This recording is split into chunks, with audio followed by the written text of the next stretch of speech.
मेरा नाम डॉक्टर विष्णु कुमार है, assistant professor department of education, Jain विश्व भारती इंस्टीट्यूट लारनू।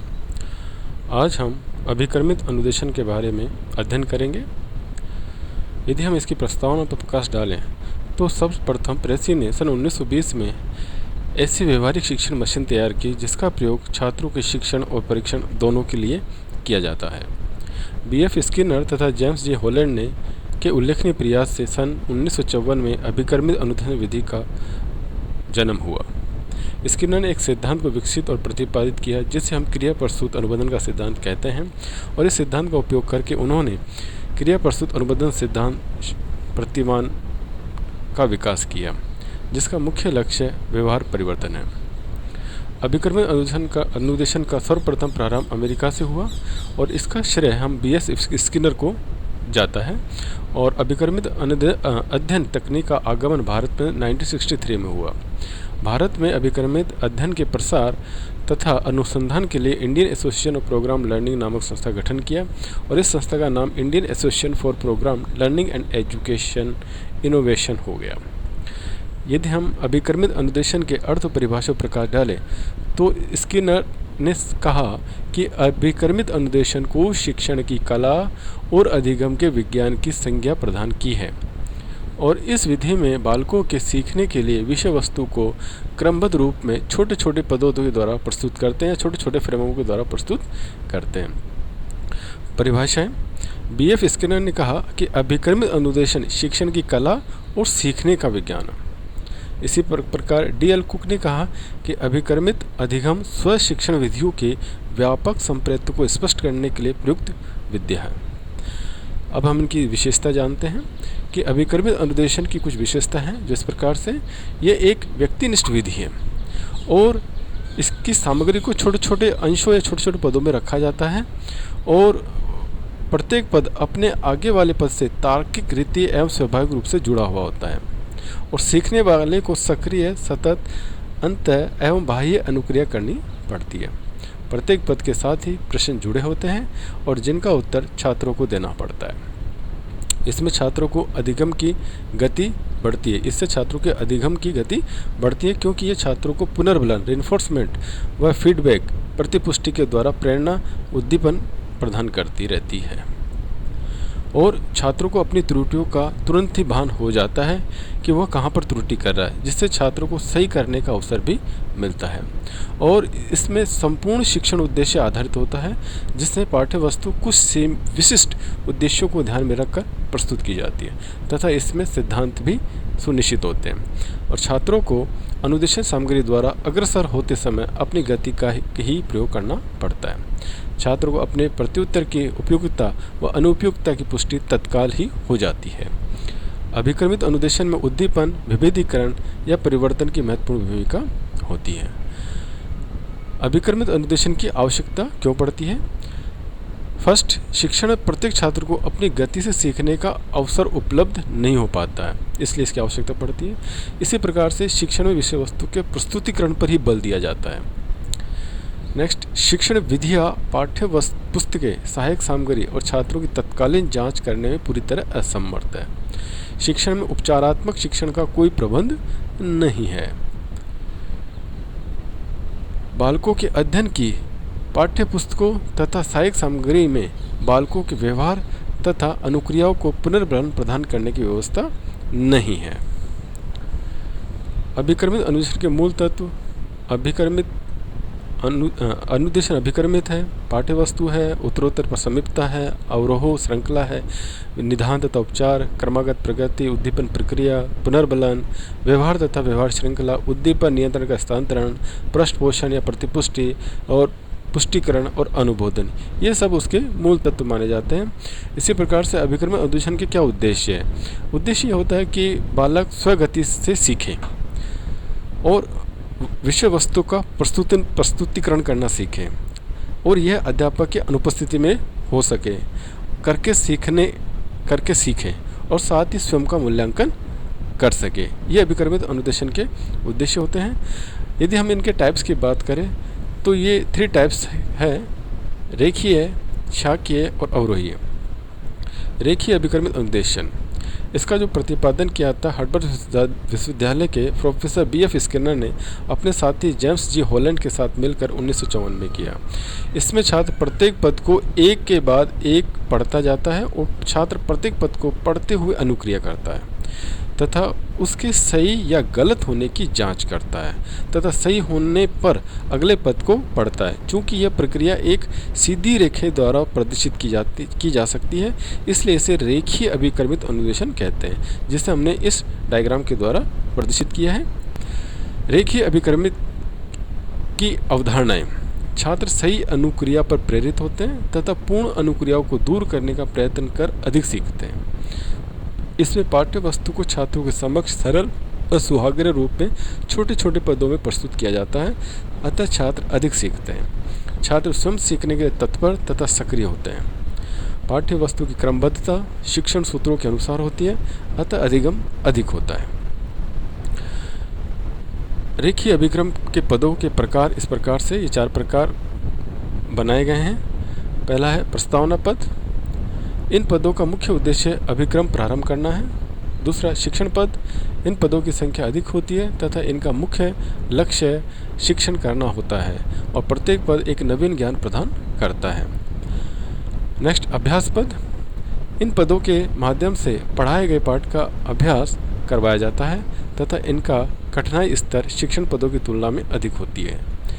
परीक्षण पद। इन पदों का मुख्य उद्देश्य छात्रों के सीखे गए ज्ञान का मूल्यांकन करना है। इस चरण में छात्रों को सही अनुक्रियाओं के लिए किसी भी प्रकार की सहायता नहीं की जाती है। रेखीय अभिक्रमित अनुदेशन की विशेषताएं: सभी छात्रों को एक ही रेखा के मार्ग का अनुसरण करना पड़ता है। अधिगमकर्ता को प्रत्येक पद पर अनुक्रिया करनी पड़ती है। अनुक्रिया और उनका क्रम अभिक्रम द्वारा नियंत्रित होता है। अधिगमकर्ता को स्वयं उत्तरों का निर्माण करना पड़ता है और अनुक्रिया के तुरंत बाद अभिगमकर्ता को प्रतिपुष्टि मिलती है। फ्रेम या पद में कुछ अतिरिक्त अनुबोध या संकेत रहते हैं। साथ ही इसमें नकल पर नियंत्रण करने के लिए सही उत्तरों को छिपा या ढक दिया जाता है। छात्र को प्रारंभ से अंत तक सक्रिय रहना पड़ता है। यह अधिगम मनोविज्ञान के सिद्धांत पर आधारित है। इससे पदों का क्रम तार्किक होता है और परंपरागत शिक्षण की अपेक्षा छात्र अभिक्रमित अनुदेशन से अधिक सीखते हैं। यह पत्राचार पाठ्यक्रम हेतु उपयोगी है।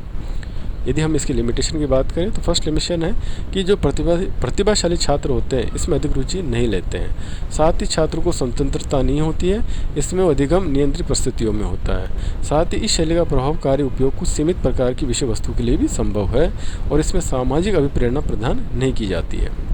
साथ ही उपचारात्मक शिक्षण के लिए प्रयुक्त नहीं किया जाता है, केवल शिक्षण अनुदेशन के लिए इसको लिए प्रयोग किया जाता है। इसमें एक क्रम का अनुसरण करने के कारण छात्रों की आवश्यकता की अवहेलना की जाती है। साथ ही इसमें विविधीकरण का अवसर प्रदान नहीं किया जाता है। इसमें लचीलापन का अभाव होता है और साथ ही सभी विषयों और क्षेत्रों के लिए संभव नहीं है।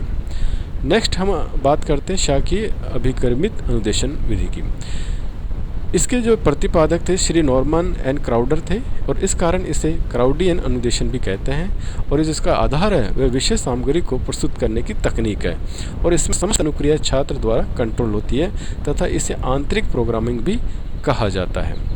शाखीय अभिक्रमित अनुदेशन में छात्रों की आवश्यकताओं को ध्यान में रखकर विभिन्न पद बनाए जाते हैं जिनका आकार रेखीय अभिक्रमित अनुदेशन के पदों की तुलना में बड़ा होता है और छात्रों के उत्तर गलत होने पर उपचारात्मक शिक्षण व्यवस्था होती है। इसको हम एक फ्रेम के द्वारा प्रदर्शित किया गया है।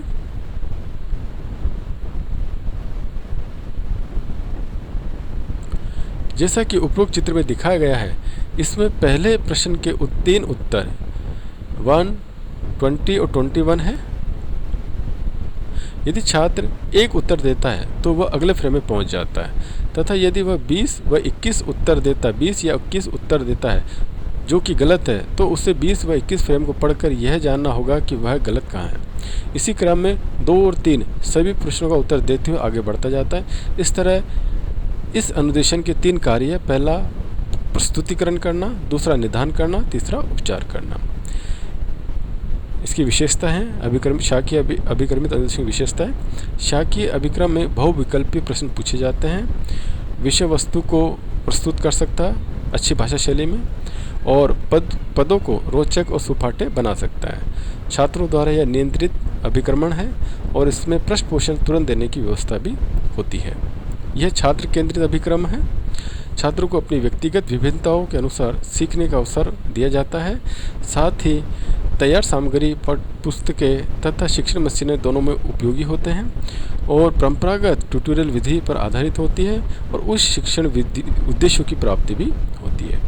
यदि हम लिमिटेशन की बात करें तो इसके अंदर जो सीखने वाला बालक होता है वह विषय वस्तु को समझे बगैर अनुभव के आधार पर सही उत्तर का अनुमान लगा सकता है, क्योंकि इसमें बहुविकल्पी प्रकार के प्रश्न रहते हैं। यह बड़ी कक्षाओं के लिए ज़्यादा उपयोगी है। इसमें पूर्ण विषय वस्तु को समाहित करना कठिन हो जाता है। यह अपेक्षाकृत महंगा अभिक्रम है। इसके द्वारा छात्र व्यवहार का नियंत्रण करना संभव नहीं हो पाता है। इस अभिक्रम को कंप्यूटर तथा शिक्षण मशीन पर नहीं दिया जा सकता है। इस अभिक्रम के निर्माण के लिए कुशल तथा प्रशिक्षित एवं योग्य शिक्षकों की जरूरत पड़ती है। अवरोही अभिक्रमित अनुदेशन। इस अनुदेशन का विकास थॉमस एल गिलबर्ट ने किया और मैथमेटिक्स शब्द यूनानी भाषा के मैथी शब्द से निकला है, जिसका अर्थ सीखना। इसमें छात्रों के जटिल व्यवहारों के विकास में सहायता मिलती है तथा वह शिक्षण सामग्री पर पूर्ण स्वामित्व प्राप्त कर लेता है। यह विधि विशेष रूप से शिक्षण कौशलों में अधिक प्रचलित है तथा एक क्षेत्र में शिक्षण कौशलों का स्थानांतरण इसका मुख्य उद्देश्य है। यह अवरोही अभिक्रमित अध्ययन इसलिए कहलाता है क्योंकि इसमें शिक्षण सामग्री को विशिष्ट श्रृंखला में व्यवस्थित किया जाता है, जिसमें छात्र अवरोही क्रम में विशिष्ट अनुक्रियाएं करते हैं। अभिक्रमित अनुदेशन का सिद्धांत है, जिसके अंदर फर्स्ट सिद्धांत छात्र अनुक्रियाओं का सिद्धांत, तार्किक क्रियाओं का सिद्धांत, तार्किक जो क्रम होते हैं उनका सिद्धांत, पुनर्बलन का सिद्धांत, छोटे छोटे पदों का सिद्धांत, क्रियाशीलता का सिद्धांत, स्वगति का सिद्धांत और छात्र परीक्षण और प्रगति ज्ञान का सिद्धांत। इसमें छात्र क्रियाएं करता रहता है कंटिन्यू, साथ ही तार्किक करता है, उसी प्रकार से उसे पुनर्बलन मिलता रहता है, ज्ञान छोटे छोटे खंडों में मिलता रहता है, बच्चा क्रियाशील बना रहता है, स्वयं अपनी गति से सीखता है, साथ ही उसको अपना मूल्यांकन भी होता रहता है। प्रसिद्ध मनोवैज्ञानिक B.F. स्किनर ने इसमें कुल 5 सिद्धांत बताया, जिसमें लघु सोपानों का सिद्धांत। फर्स्ट, इस सिद्धांत के अनुसार जिस विषय वस्तु का प्रोग्राम करना है उसका सूक्ष्म रूप में विश्लेषण किया जाता है और विषय सामग्री को अर्थपूर्ण ढंग से छोटे छोटे टुकड़ों या पदों में क्रमबद्ध रूप से विभाजित कर दिया जाता है। विषय वस्तु के इसी छोटे क्रम को या अंश को अभिक्रम का पद या फ्रेम कहते हैं। तुरंत जांच प्रतिपुष्टि का सिद्धांत। इस सिद्धांत के अनुसार छात्र को तुरंत ही उसके प्रत्युत्तरों की उपयुक्तता व अनुपयुक्तता की जानकारी कराकर उसकी जांच या पुष्टि कर दी जाती है। इस तरह छात्र को परिणामों का बोध हो जाता है। इसमें पुनर्बलन का सिद्धांत निहित है। सीखने वालों के द्वारा उत्तर दिए जाने का सिद्धांत। यदि सीखने की प्रक्रिया में बालक का योगदान सतत आमंत्रित किया जाए तो बालक का सीखना अधिक प्रभावशाली हो सकता है। इसमें थॉर्नडाई का अभ्यास का नियम निहित है। स्वयं कार्य करने का सिद्धांत। विद्यार्थियों में वैयक्तिक विभिन्नता होने के कारण उनके सीखने की गति भिन्न भिन्न होती है। अभिक्रमित अध्ययन द्वारा उन्हें स्वगति से सीखने का अवसर मिलता है। छात्रों के मूल्यांकन का सिद्धांत। अभिक्रमित अध्ययन पद्धति से छात्र स्व अध्ययन तथा स्व मूल्यांकन के अवसर प्राप्त करता है, जो उसमें आत्मविश्वास जागृत करता है। अभिक्रमित अनुदेशन निर्माण के सोपान। फर्स्ट है इसमें शीर्षक का चयन। प्रोग्राम बनाने के लिए जिस प्रकरण या शीर्षक का चयन किया जाता है। छात्रों के पूर्व ज्ञान की सूचना। इस चरण के अंतर्गत छात्रों को पूर्व ज्ञान की सूचनाओं को प्राप्त किया जाता है, जैसे आयु, लिंग, सामाजिक, आर्थिक स्तर आदि। उद्देश्यों को व्यवहारिक रूप में लिखना। इस पद के अंतर्गत उद्देश्यों का प्रतिपादन किया जाता है और उन्हें व्यवहारिक भाषा में लिखा जाता है। इसके लिए कार्य विवरण तथा कार्य विश्लेषण दोनों ही क्रियाएं की जाती है। विषय वस्तु की रूपरेखा का निर्माण। छात्रों को पूर्व ज्ञान तथा व्यवहारों एवं निर्धारित उद्देश्यों के अनुरूप विषय वस्तु की रूपरेखा बनाई जाती है। मानदंड परीक्षा का निर्माण। इस चरण के अंतर्गत छात्रों को व्यवहारों का मूल्यांकन करने के लिए मानदंड परीक्षा का निर्माण किया जाता है। इस परीक्षण में विशिष्ट उद्देश्यों के अनुरूप प्रश्नों को पूछा जाता है। अभिक्रम लेखन या रचना। इस पद के अंतर्गत वास्तविक प्रोग्राम को लिखा जाता है और प्रोग्राम लिखते समय विशेष रूप से 3 बातों का ध्यान रखा जाता है। बोधगम्य पदों की रचना। इस पद में विषय वस्तु को फ्रेम में लिखा जाता है। फ्रेम के 3 अंग होते हैं: उद्दीपन, अनुक्रिया, पुनर्बलन या प्रतिपुष्टि। फ्रेम को उचित क्रम प्रदान करना। फ्रेम तैयार करने के पश्चात उन्हें सुनिश्चित तारतम्य में व्यवस्थित किया जाता है। मूल ड्राफ्ट को लिखना, उपयुक्त प्रकार के पद या फ्रेम बनने के पश्चात पूर्ण प्रोग्राम लिखना चाहिए। इसके लिए कोई त्रुटि ना हो, इस हेतु विषय विशेषज्ञों की मदद ली जानी चाहिए। प्रोग्राम विशेषज्ञों व भाषा विशेषज्ञों की सहायता से त्रुटियों का पता लगाकर उन्हें दूर किया जाए। परीक्षण और मूल्यांकन की बात करें तो प्रोग्राम निर्माण का यह अंतिम कार्य होता है और इसके अंतर्गत तैयार संशोधित प्रोग्राम ड्राफ्ट का परीक्षण एवं मूल्यांकन किया जाता है। इसमें निम्नलिखित क्रियाएं संपादित की जाती है। व्यक्तिगत परीक्षण, इसके चरण के अंतर्गत प्रोग्राम को 4 से 5 विद्यार्थियों पर प्रसारित करके यह पता लगाया जाता है कि तैयार प्रोग्राम ड्राफ्ट में पद, आकार, भाषा, प्रत्यय, उपक्रम, अनुबोधक आदि से संबंधित क्या क्या कमियां हैं। लघु समूह परीक्षण, परिवर्तित तथा परिमार्जित प्रोग्राम पुनः 10 से 20 विद्यार्थियों पर प्रसारित किया जाता है और छात्रों से इस ड्राफ्ट में जरूरी परिवर्तनों तथा सुधार हेतु सुझाव मांगे जाते हैं। क्षेत्र परीक्षण, प्रोग्राम को अंतिम रूप देने के लिए प्रोग्राम को एक प्रतिनिधि न्यायाधीश पर पुनः प्रशासित किया जाता है और सुझाव के आधार पर ड्राफ्ट में पुनः संशोधन किया जाता है। मूल्यांकन, निम्नलिखित चीज़ों का मूल्यांकन किया जाता है। प्रोग्राम त्रुटि दर, अभिक्रम घनत्व और तारतम्य प्रभाव। अनुदेशन के गुण या लाभ, इसमें पाठ्य वस्तु को अत्यंत तार्किक व नियंत्रित लघु खंडों में छात्रों के सम्मुख प्रस्तुत किया जाता है। इसमें छात्रों को पाठ्य वस्तु के अध्ययन के समय अनुक्रिया करनी होती है, जिससे छात्रों को नवीन ज्ञान व पुनर्बलन मिलता है। अभिक्रमित अनुदेशन के लिए विद्यालय का होना आवश्यक नहीं है। यह अनुदेशन तकनीक का एक अंग है जो छात्रों को स्वयं की क्षमताओं, योग्यताओं